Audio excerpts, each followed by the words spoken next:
for our SWOT analysis, starting with the internal environment, our strengths, we're going to start off with their heritage brand identity. This is them having more of an emotional connection, just with a more homey vibe that a lot of the guests have been used to. A lot of this with their demographic being with the older um, generations as well. Additionally, another one of their strengths is their restaurant and retail hybrid model. You can see this how, especially when Cracker Barrel gets busy, you can um, ask for a table. It'll take 20 minutes or so, so you just spend that entire time shopping in their shop, and that gives them a lot of revenue as well. Um, Going back almost to our first one is the loyal customer base who values the nostalgia and comfort. Again, this kind of goes to their older demographic where they like to go to the old style places, and it just brings back a lot of good memories for them back in things were a little bit older. Um, and again, another one is the consistent service and atmosphere. I think it's a good thing that they have that I've seen as well is that almost all Cracker Barrels have feel the same. You have good, happy servers, and it's always that nice rustic feel and feeling very old country. Going on to their weaknesses would be their aging customer demographic. We have seen that um, older generation tends to like being at Cracker Barrel more than the younger generation does. You kind of saw that with um, a lot of their stores and the retail kind of going towards children and having toys, and that's no longer been a big selling point. We've had their infamous rebranding mishap, where they tried to just completely remove the logo just to make it kind of just Cracker Barrel with the yellow screen on the back, which did not work well, which gave them a lot of negative PR.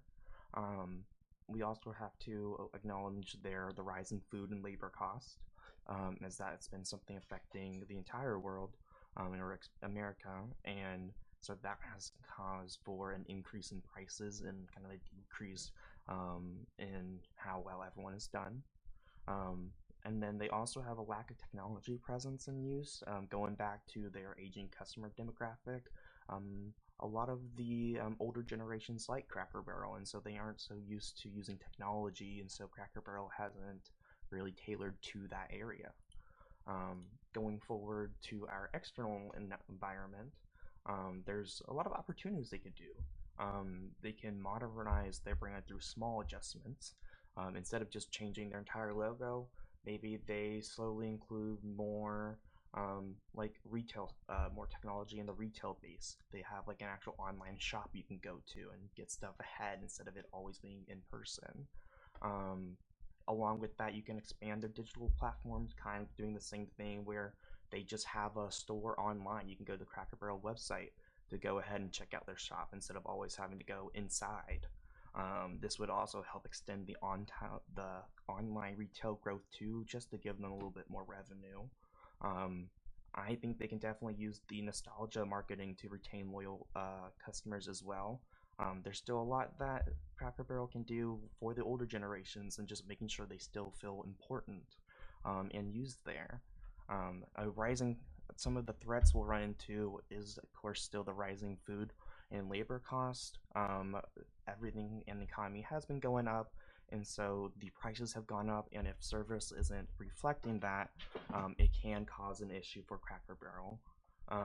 Going forward, there's a lot of competitive pressure, like we have seen with Cracker Barrel already, with changing the brand and having to change it back. There's a very big thing with your brand, and they need to be able to adjust their brand and just what they have into a good positive way that still attracts new people.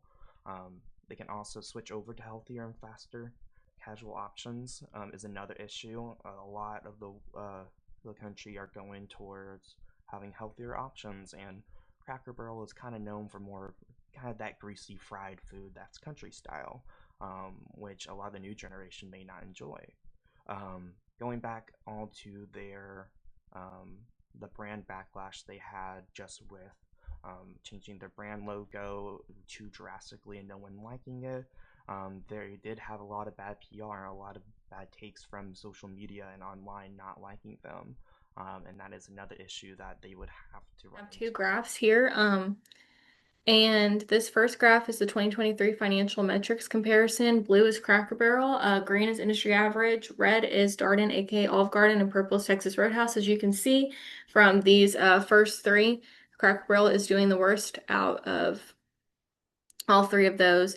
They're doing the worst in operating profit margin, ROA, return on equity, and it's about equal for deputy or debt to equity ratio. Um, and over here for Cracker Barrel financial performance from 2021 to 2023, you've got the blue line, which is operating profit margin, ROA, which is the green, and return on equity, which is the red. As you can see from 2021 to 2023, all three of these things have steadily declined over those like 2, 3 years, which is not a good sign for the company financially. And they are way behind their competitors in the industry. Over here, we have the strategic analysis summary. So we've got the revenue growth. It slowed significantly from 2021 to 2023, signaling stagnation despite its brand strength. So we know that Cracker Barrel has a pretty big brand recognition, especially across the South. But even with that, they are still declining significantly. Operating profit margin declined from 4.1% to 2.5%, which is below the industry average of 3.6% in competitors like Texas Roadhouse, which is at 6.2%. So even though it hasn't gone down that much, they are now below the industry average and they're way below Texas Roadhouse. ROA dropped to 3.1%, which indicated a weaker asset efficiency, which we saw in the graphs from the previous slide. The return on equity fell to 9.2%, which trails competitors such as Olive Garden, Darden 18.4%, and Texas Roadhouse 22.1%. Debt to equity ratio increased from 1.6 to 1.9, approaching the industry average, which is 2.01, and that limits financial flexibility, which is something that you need for the company to succeed and be able to compete with their competitors. Liquidity current ratio, a 0.65, which signals short-term risk, which is not good and constrained cash flow. The fact that they are looking at several different risks in the span of a year is just not good for the company as a whole. Market share slight decline from 3.2% to 2.9%, which doesn't seem like a lot, but it does suggest competitive erosion, which, like I said before, they're not able to keep up with their competitors. Financial strategic concerns. Declining profitability, operating profit margin fell from 4.1% to 2.5%, which trails both the industry average, 3.6%, and major competitors. This limits reinvestment and weakens competitive positioning. So they are pretty close to the industry average and their competitors, but they are far behind as well.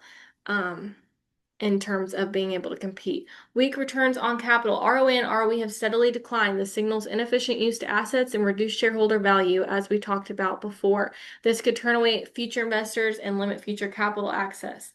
Rising financial leverage. Debt to ratio increased from 1.6 to 1.9, which increased, from 1.6 to 1.9, which approaches the industry ceiling. This raises debt serving costs and financial risk. Liquidity constraints. A current ratio near 0.665 indicates a limited short-term flexibility. This can restrict Cracker Barrel's ability to respond quickly to disruptions or invest in ways for the company to grow. Declining market share. A slight but consistent decline in market share, 3.2% to 2.9%, which indicates competitive decline, which could be linked to underinvestment in the guest experience that people normally have.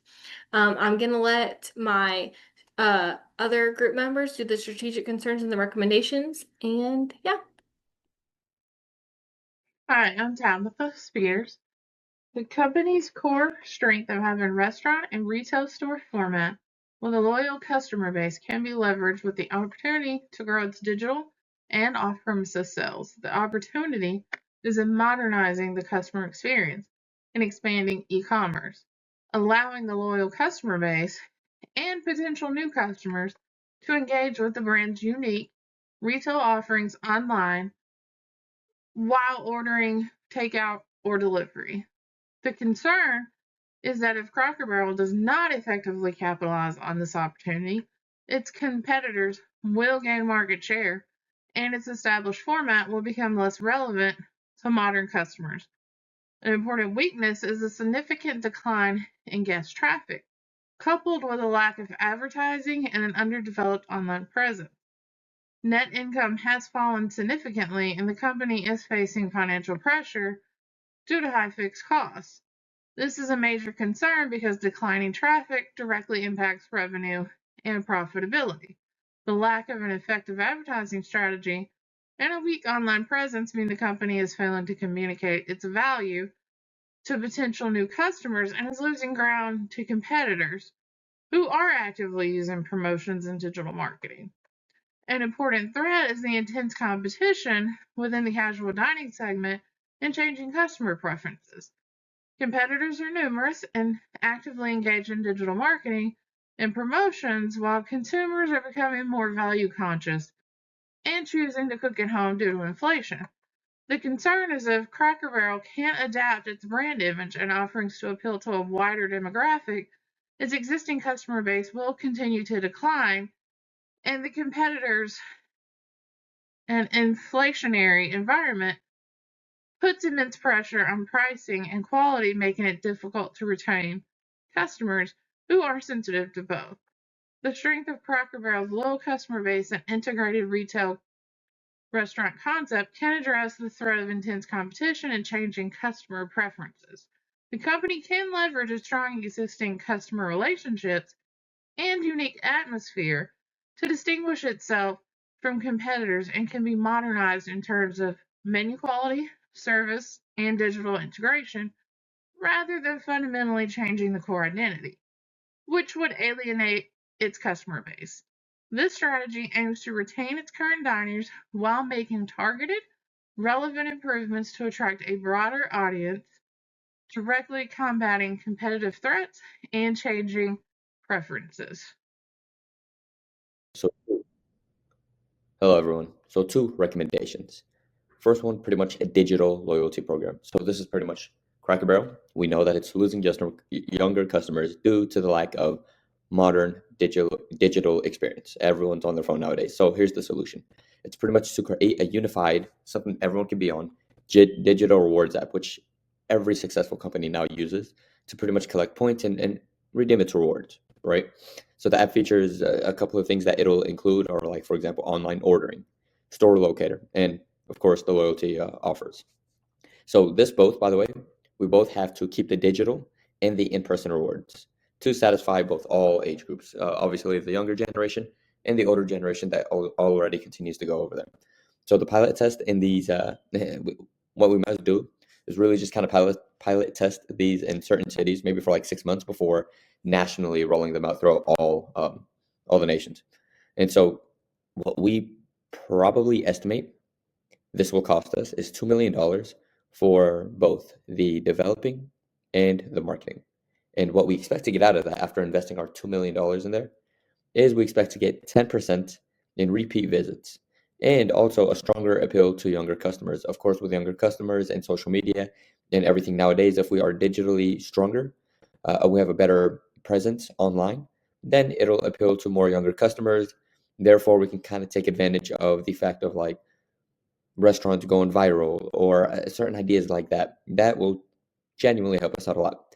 And so what we really need to track, in other words, the key performing indicator, is the growth in the loyalty membership. And also we need to track the repeated visit rate. So that way we know how often we're retaining and the customers and also how many people are in our loyalty program. So that's recommendation number one. Recommendation number two actually has nothing to do with the digital online space. It has more to do with the menu and the supply cost reduction. So pretty much we know that ingredient prices are rising, and because they're rising, everything's getting more expensive. For us, our profit margin is decreasing. So now we got both of those working against us. What we need to do here, the solution, in other words, is we pretty much just need to simplify the menu by removing all the low selling items, things that are just not selling very well, they're not performing very well. And what we must do is we must negotiate with the new suppliers for better pricing. Because obviously we know the predicament we're currently in right now with everything getting more expensive and our profit margins not doing that well. And so what we must do is we must use sales and supplier data to decide which item to cut and where to source the ingredients. After that, we must avoid removing popular tradition items much too quickly to prevent customer dissatisfaction. Meaning, like if something is it's low selling, but it's still popular traditionally, we must not be so quick to remove all of these because certain customers can completely be really dissatisfied. Like I was saying earlier, by something like this, we must be um, let me see. We must kind of go about it subtly and in a way that's not going to cause customer dissatisfaction. Now, with that as well, we must test the changes before expanding in just a few stores, maybe over a time period of 3-ish months. And the estimated cost for this one right here is actually cheaper than the first estimated cost for the first recommendation, $1 million cheaper. The estimated cost here is $1 million exactly for the supplier transitions and the tech updates.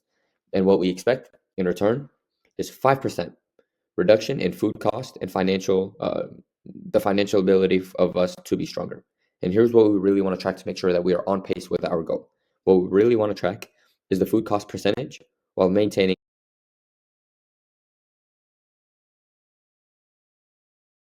Feliciano. Building on what Corrales shared about making Cracker Barrel digitally stronger, this next step is about translating that strength into meaningful connection. We've made progress in building the digital tools. Now it's time to make the story just as strong as the system behind it. Cracker Barrel has always been more than a restaurant. It's an experience. The sound of front porch rockers, the smell of biscuits, that comforting pause in the day, it's those emotions, not just the menu, that makes us a true heritage brand. But here's the question we face. How does a heritage brand evolve without alienating its base? As digital culture shifts, we're balancing the loyalty of longtime guests with the curiosity of younger audiences rediscovering what Cracker Barrel means. Our recommendation is to adjust marketing to reach a dual audience, both our core guests and a new generation who values authenticity. We don't need to change our identity, just express it differently across platforms and age groups. And as Forbes puts it, your audience is another equally important part of the content strategy. You want to know as much as you can about the target audience you are creating content for. That's the foundation of this approach. This work will live within our marketing and social media teams running distinct social accounts. Tailored to audience expectations, TikTok will highlight humor, trends, and small town charm. Instagram and Facebook will focus on nostalgia and family storytelling. X remains a space for real-time human connection. To bring this to life, we rely on creative brand ambassadors and social media experts, people who can interpret Cracker Barrel's heritage in ways that feel native to each platform. We're proposing a 90-day foundation building plan. Phase 1, map audience behavior and platform culture. Phase 2, create tailored tone and content builders. Phase 3, launch, measure, and refine based on response. Success will be tracked through sentiment trends, demographics reached, and engagement growth. With an estimated investment of $25,000 to $40,000, we can expect around 8 to 12 million impressions during this pilot, reconnecting with legacy fans and inviting new ones in. By pairing digital strength with an authentic storytelling, we'll keep our longtime guests close while inspiring the next generation to feel at home.